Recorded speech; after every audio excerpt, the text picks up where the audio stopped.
தாய் தமிழ் உறவுகளுக்கு வணக்கம். புதிய கூட்டணி அமைத்தார், ஒரே கல்லில் 2 மாங்காய் அடித்தார் மு.க.ஸ்டாலின். புதிய கூட்டணி அமைத்தார், ஒரே கல்லில் 2 மாங்காய் அடித்தார் மு.க.ஸ்டாலின் என்ற தலைப்பில் இந்த காணொளியை நாம் காண்கிறோம். தமிழ்நாடு முன்னாள் முதலமைச்சர் மு.க.ஸ்டாலின் திமுக தலைவர். தேர்தலுக்கு பிறகு, சட்டசபை தேர்தல் தோல்விக்கு பிறகு திமுக கூட்டணி கட்சிகள், காங்கிரஸ் உள்ளிட்ட கட்சிகள் தமிழக வெற்றிக்கழக கூட்டணிக்கு தாவிவிட்டன. இந்தியா கூட்டணியிலிருந்து விலகக்கூடிய ஒரு காலகட்டத்தில் மு.க.ஸ்டாலின் இருந்தார். இந்தியா கூட்டணியிலிருந்து விலகிவிட்டார். இந்தியா கூட்டணியிலிருந்து விலகியதால் மு.க.ஸ்டாலின் பாஜக பக்கம் செல்வார் என்று எதிர்பார்த்தது காங்கிரஸ் கட்சி. ஆனால் காங்கிரஸ் கட்சிக்கே ஆப்பு வைக்கும் விதமாக 3வது கூட்டணியை உருவாக்கியுள்ளார் மு.க.ஸ்டாலின். கரப்பான்பூச்சி மக்கள் கட்சியோடு இணைந்து 3வது கூட்டணியை உருவாக்குகிறார். தேசிய அளவில் கரப்பான்பூச்சி மக்கள் இயக்கத்தோடு சேர்ந்து ஒரு புதிய கூட்டணியை உருவாக்குகிறார்.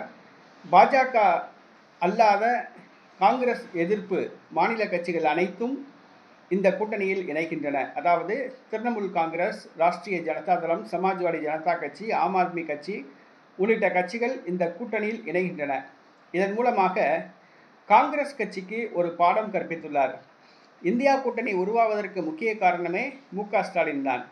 ஆனால் தமிழ்நாட்டில் ஆதாயம் அடைவதற்காக திமுகவை உதறி தள்ளிய காங்கிரஸ் தற்பொழுது தேசிய அளவில் மிகப்பெரிய பாதிப்பை எதிர்கொண்டுள்ளது.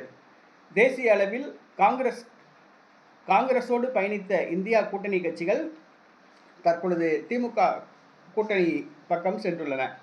கரப்பான்பூச்சி மக்கள் இயக்கம் மற்றும் திமுக தலைவர் மு.க.ஸ்டாலின் இணைந்து உருவாக்கியுள்ள கூட்டணி பக்கம் சாய்ந்துள்ளன. இதனால் காங்கிரசுக்கு வருகிற பாராளுமன்ற தேர்தலில் மிகப்பெரிய அடி இருக்கும் என்று எதிர்பார்க்கப்படுகிறது.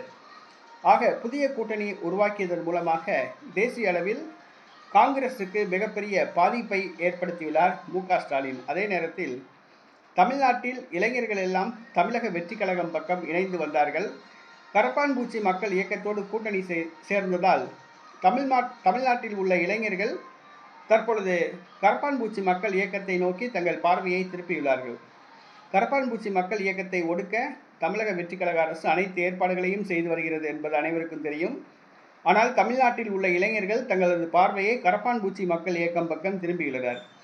இதனால் தமிழக வெற்றிக்கழகத்தை நோக்கி பயணித்த இளைஞர்கள் தற்பொழுது கரப்பான்பூச்சி மக்கள் இயக்கத்தை நோக்கி பயணிக்க ஆரம்பித்துள்ளார்கள்.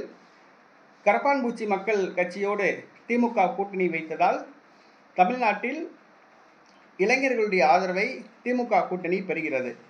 இதன் மூலம் தமிழ்நாட்டில் தமிழக வெற்றி கழகத்தை நோக்கி பயணித்த இளைஞர்களை திமுக தலைவர் மு.க.ஸ்டாலின் கட்டுப்படுத்துகிறார். ஆக ஒரே கல்லில் 2 மாங்காய் அடித்துள்ளார். கரப்பான்பூச்சி மக்கள் இயக்கத்தோடு கூட்டணி வைத்ததால் தேசிய அளவில் காங்கிரசுக்கு ஒரு பலத்த அடியை கொடுத்துள்ளார். தமிழ்நாட்டில் தாவேகாவை நோக்கி சென்ற இளைஞர்களை கட்டுப்படுத்தியுள்ளார். ஒரே நேரத்தில் 2 மாங்காய் அடித்துள்ளார் மு.க.ஸ்டாலின். கரப்பான்பூச்சி மக்கள் இயக்கத்தோடு கூட்டணி வைத்ததால் வருகிற பாராளுமன்ற தேர்தலில் திமுக கூட்டணி வெற்றி பெறும் என்று எதிர்பார்க்கப்படுகிறது.